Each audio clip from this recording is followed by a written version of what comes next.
बड़ी खबर आ रही है आगरा से। फतेहपुर सीकरी से राष्ट्रीय शोषित समाज पार्टी के प्रत्याशी होतम सिंह के खिलाफ मुकदमा दर्ज। धारा 500, 504, 506, 295, 295 ए 67 आईटी एक्ट के तहत हुआ मुकदमा दर्ज। नेता स्वामी प्रसाद मौर्य के जूता मारने के बाद होतम सिंह ने वीडियो की थी वायरल। कहा, जूता और स्याही फेंकने वाले को जो भी जीभ काटेगा या टांग काटेगा उसे मिलेगा 11 लाख रुपए का इनाम। अखिल भारत हिंदू सभा के राष्ट्रीय प्रवक्ता संजय जाट ने समर्थकों के साथ थाना सदर पर मुकदमा दर्ज करने के लिए तहरीर देने के बाद किया था प्रदर्शन। कई दिन बीत जाने के बाद पुलिस ने मुकदमा गंभीर धाराओं में किया दर्ज। पुलिस ने मुकदमा दर्ज कर संजय जाट को एफआईआर की कॉपी घर मुहैया कराई। आगरा में लोकसभा चुनाव के दौरान नेता स्वामी प्रसाद मौर्य एक जनसभा को संबोधित करने के लिए आए थे आगरा, तभी फेंका गया था जूता। साथियों नमस्कार, मैं होतम सिंह निषाद 19 लोकसभा क्षेत्र फतेहपुर सीकरी से राष्ट्रीय शोषित समाज पार्टी द्वारा आप सबके बीच में मुझे चुनाव लड़ने का मौका मिला। लेकिन 75 साल से SC ST OBC उन लोगों को वोट देता चला आ रहा है जिन लोगों ने आज तक जनता की बात को नहीं सुना।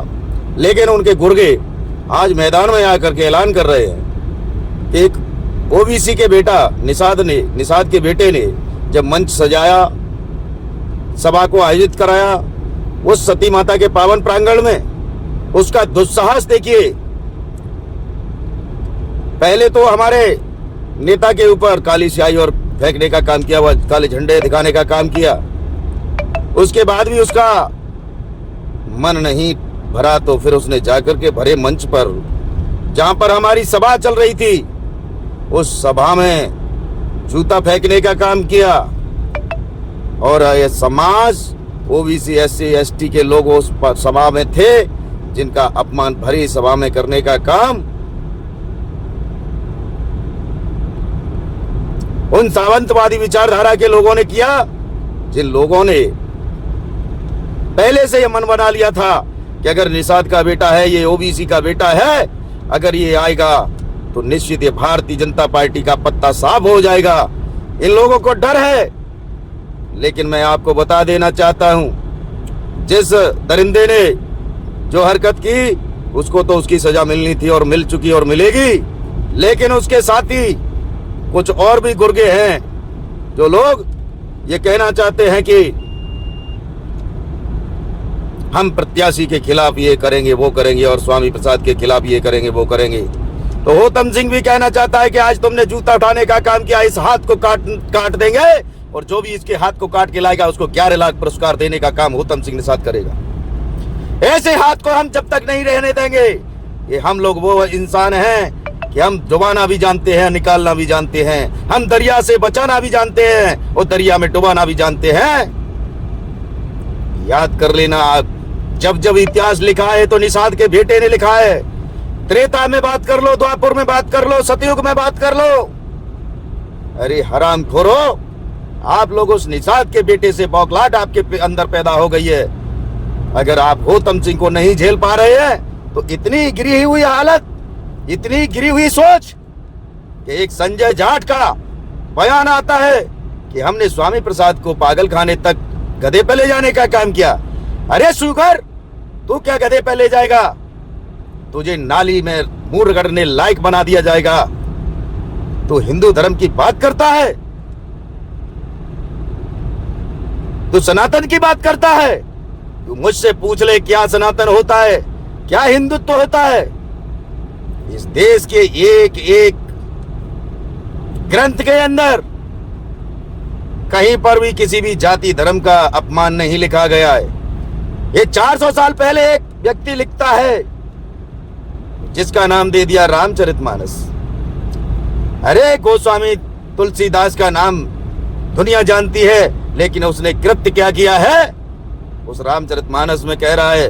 वो व्यक्ति कह रहा है कि ढोल गवार शूद्र पशु नारी सकल ताड़ना के अधिकारी हमको ढोल से ताड़ना करते हैं, हमारी ढोल से तुलना करते हैं, हमारी गवार से तुलना करते हैं। शूद्र पशु ताड़ना के अधिकारी हमको पशु और शूद्र क्या कहना चाहते हैं आप लोग इन शब्दों के माध्यम से। उसके बावजूद भी आपको तसल्ली नहीं मिली तो उसमें लिखा है पूज्य विप्र सकुल गुण हीना शूद्र गुण ज्ञान प्रवीणा, यानी कि शूद्र कितना भी ज्ञानी हो प्रवीण हो वो पूजने योग्य नहीं है। और आपको एक और बात बता देना चाहता हूं, कहते हैं कि आप विप्र को आप पूजने योग्य बताते हैं, कलंकित व्यक्ति को भी पूजने योग्य बताते हैं। इस ऐसे ग्रंथ की जो पंक्तियां को जलाने का काम किया गया वो कहीं न कहीं गलत पंक्तियां थी, इसलिए उनको जलाने का काम किया। वाल्मीकि रामायण को किसी ने क्यों नहीं जलाया?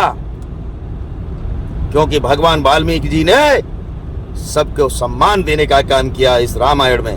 रामायण एक विचारधारा है, रामायण एक क्रांति है, रामायण से सीख लेनी होती है, रामायण से सबक सिखाने का मौका दिया जाता है कि जिस प्रकार से बुराई का अंत होता है उसी प्रकार से रामायण एक बहुत बड़ा संदेश है।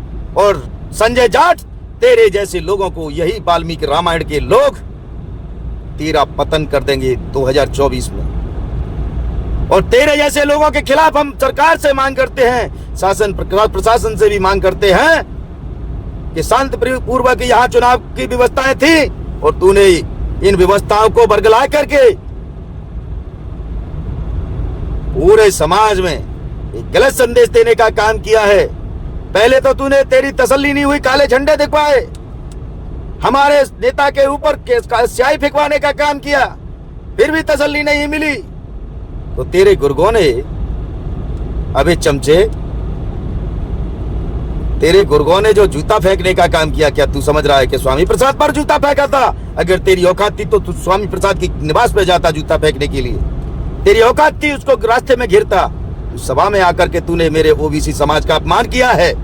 तूने समाज में आकर के, इस सभा में आकर के मेरे SC ST OBC समाज का बार बार तूने अपमान किया है। इस अपमान का बदला EVM मशीन में हॉकी बॉल के बटन को दबा करके जनता बदला लेगी 7वें नंबर पर 7 तारीख को, और तुम लोगों को सबक सिखाने का काम करेगी। मैं कुशवाहा समाज के लोगों से कहना चाहता हूं कि हो जाओ एक की बार में और सिखा दो ऐसे दरिंदों को सबक जिन लोगों ने हमारे नेता पर उंगली उठाने का काम किया है। मैं फिर से कहना चाहता हूं कि जिस व्यक्ति ने, वो जेल से आज नहीं तो कल आएगा बाहर निकल के, और जब भी वो बाहर आए और जो एक खुले में घूम रहा है संजय जाट, इन दोनों की, एक संजय जाट की जबान काट लो और धर्मेंद्र धाकड़ के हाथ को काट लो। मैं 11 लाख पुरुष